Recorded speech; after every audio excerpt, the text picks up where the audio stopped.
Hello, hi everyone, नमस्कार मंडळी. आज मी बनवत आहे मेथीचे छान छान लाडू.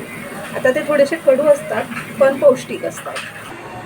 सर्वात आधी आपण मेथीच्या लाडूसाठी लागणारं साहित्य बघूया. इथे मी घेतलेत खजूर, काजू, बदाम, अक्रोड, थोडेसे मनुके, थोड्याशा याच्या कलिंगडाच्या बिया, इथे आहे हलीब, इथे आहे खसखस, इथे आहे सुकं खोबरं. ते मी छोटं वाटी घेतलं आहे एक, माझ्याकडे होती ती मीडियम साईजची. ती छोट्या किसणीने आपली जे आलं असं किसायचं असतं ना, त्याच्याने मी किसून घेतली आहे छानशी. असं हे खोबरं किसलेलं घरी किसलेलं खोबरं. त्यानंतर मी इकडे घेतलेत थोडे मखाने, थोडं डिंक आणि ओट्स घेतलेत. ओट्स चांगले असतात म्हणून शरीरासाठी, त्यामुळे मी तिथे ओट्स घेतलेत. आणि आपल्याला खूप सारं तूप लागणार आहे त्यामुळे तूप घेत. मेथीच्या लाडूमध्ये सगळ्यात महत्त्वाचं असतं ते मेथी. ही मेथी मी छान अशी खरपूस भाजून घेतली, मग तिची मिक्सरमध्ये पूड केली आणि मग ती छान अशी तुपामध्ये भिजत ठेवली. इकडे मी थोडासा रवा साजूक तुपामध्ये असा छान परतवून घेतली आहे, खरपूस रंग येईपर्यंत, छान सुगंध येईपर्यंत. त्याला असं छान असं सगळ्या वस्तू, आता सगळे जे पदार्थ आहेत, जे सगळे जिन्नस आहेत ते आपण असे छान असे भाजून घेणार आहोत. त्यामुळे ते खूप जास्त वेळ असे ते लाडू टिकून राहतात. इथे अशी मी रिकामी परात पण ठेवली आहे, म्हणजे भाजलेले जिन्नस असे या परातीमध्ये काढता येईल. इकडे माझ्या मुलीने भरपूर असा पसारा घातलेला आहे, ती खेळती आहे आणि इकडे टी व्ही पण बघते आहे. आणि हे सगळं करून मी माझी लाडवांचं काम पण करते. उफ, एवढा थकवा येतो म्हणून सांगू. ओके, आपला रवा असा छानसा भाजून झालेला आहे. आता मी त्याला काढते आणि त्याच्यानंतर मी इथे गव्हाचं पीठ पण तुपावर छानसं भाजून घेणार आहे. हे बघा, इथे मी असं गव्हाचं पीठ घेतलं आहे, त्याच्यामध्ये साजूक तूप टाकून छानसं भाजणार आहे. हे बघा, हे असं गव्हाचं पीठ आहे, ते छान असं खरपूस भाजून घ्यायचं आहे. असं छान खरपूस भाजून घ्यायचं आहे. त्याचा जोपर्यंत कलर बदलत चेंज होत नाही तोपर्यंत तो छान असा खरपूस भाजून घ्यायचा आहे. हे बघा, हे गव्हाच्या पिठाचा असं कलर चेंज झालं आहे. आता मी ते काढते आहे. आता मी इथे थोडासा तूप, 1 चमचा तूप टाकून हे जे सुकं खोबरं आहे ते छान असं खरपूस भाजून घेत आहे. असा कलर चेंज झाला ना त्याचा, की आपण असं छान कलर चेंज होईपर्यंत त्याला भाजून घ्यायचं आहे.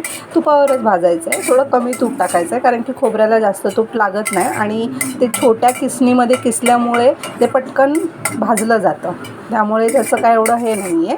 सो असं छानसं असं भाजून घ्यायचं मस्त, जेणेकरून त्याचा कलर चेंज होईल. आणि मेथीच्या लाडूची हीच खासियत आहे की प्रत्येक पदार्थ त्याच्यातला हा व्यवस्थित भाजला गेला पाहिजे. तुम्ही छान भाजाल तेवढा त्यांना छान कलर, छान टेक्स्चर येतं, दिसायलाही सुंदर असतात. आणि दुसरी महत्त्वाची गोष्ट सांगायची राहिली की जे असं म्हणतात की मेथी भाजून तिची पूड करून रात्रभर तुपामध्ये किंवा दुधामध्ये भिजत ठेवायचे आणि त्यानंतर दुसऱ्या दिवशी लाडू वळवायचे.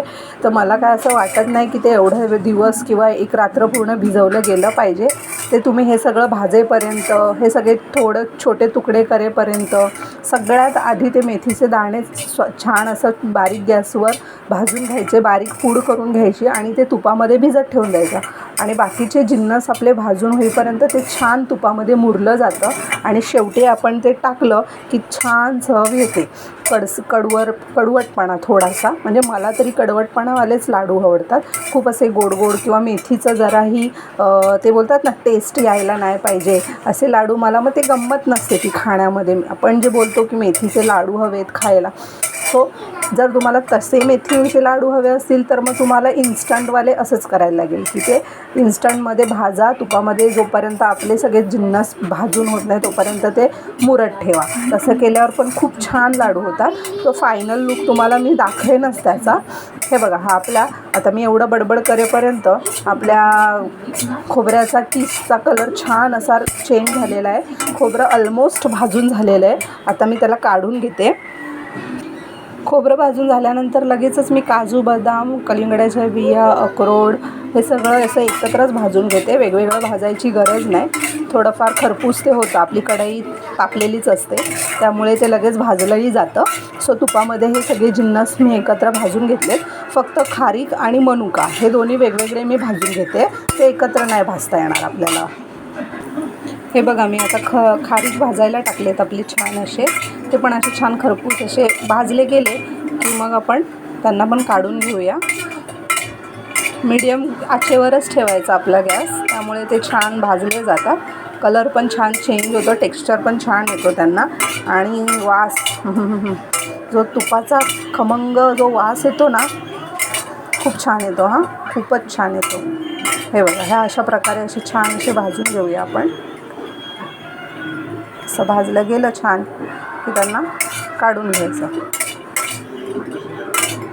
जेवढं छान भाजाल तेवढे छान तुमचे लाडू सुंदर होतील, चविष्ट होतील.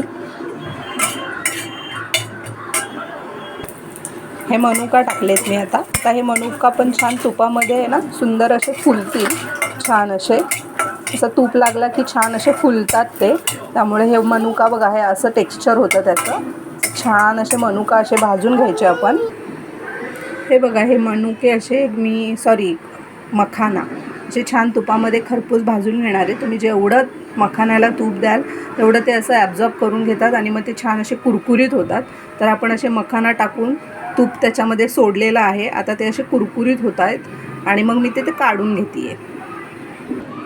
हे डिंक पण अशी छान प्रकारे मी तळून घेतलेले आहेत, सगळे व्यवस्थित पद्धतीने असे छान तळलेत ते. आता त्यांना आपण मिक्सरला नाही करायचं, त्यांना तांब्याने ग्लासाने असं कुचकरायचं.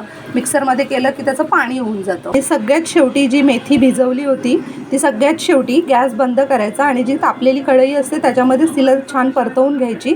तिला वेगळी अशी भाजायची गरज नाही, कारण की ऑलमोस्ट ती भाजून आपण भिजवलेली असते. हे बघा, हे असं आपलं छानसं मिक्सचर रेडी झालेलं आहे. मिक्सरला बारीक करून घेतलेलं आहे. हे अशा पद्धतीने होतं. म्हणजे तुम्ही असं एकदम असं लाडू असं हाताने वळवू पण शकता. हे बघा, लगेच इन्स्टंट. आता याच्यामध्ये आपण गूळ पावडर ॲड करूया. मी गूळ पावडर ॲड करते, म्हणजे ते वळायला सोपे जातात. आणि अशा पद्धतीचं छान असं टेक्स्चर आलेलं आहे मला हवं तसं. मेथी पावडर पण मस्त भिजवलेली आहे मी. खूप सुंदर सुगंध सुटलेला आहे आणि अशा पद्धतीचं टेक्स्चर येतं. लाडू वळून खूप छान होणार आहेत. मी तुम्हाला दाखवेनच, बघत राहा. आणि हा आपला फायनल टेक्स्चर आहे. गूळ वगैरे टाकून मिक्स करून घेतलेला आहे. जायफळ छान वरून किसलेलं आहे. आता मी मस्त मिक्स करून छानपैकी लाडू वळून घेणार आहे. हे माझं पिल्लू इकडे असं मला त्रास देत आहे मध्ये मध्ये आणि बडबड करत आहे. सो माझं असं खूप असं एकत्र काम चालू आहे. सो समजून घ्या गाईज, जर माझं काय चुकलं असेल तर मला माफ करा. पण काय असतं ना, आवड आपली काय थांबू देत नाही, त्यामुळे मी हा प्रयत्न करते आहे. सो शेवटी लाडू झाल्यावर मी तुम्हाला शेवटचं दाखवणारच आहे.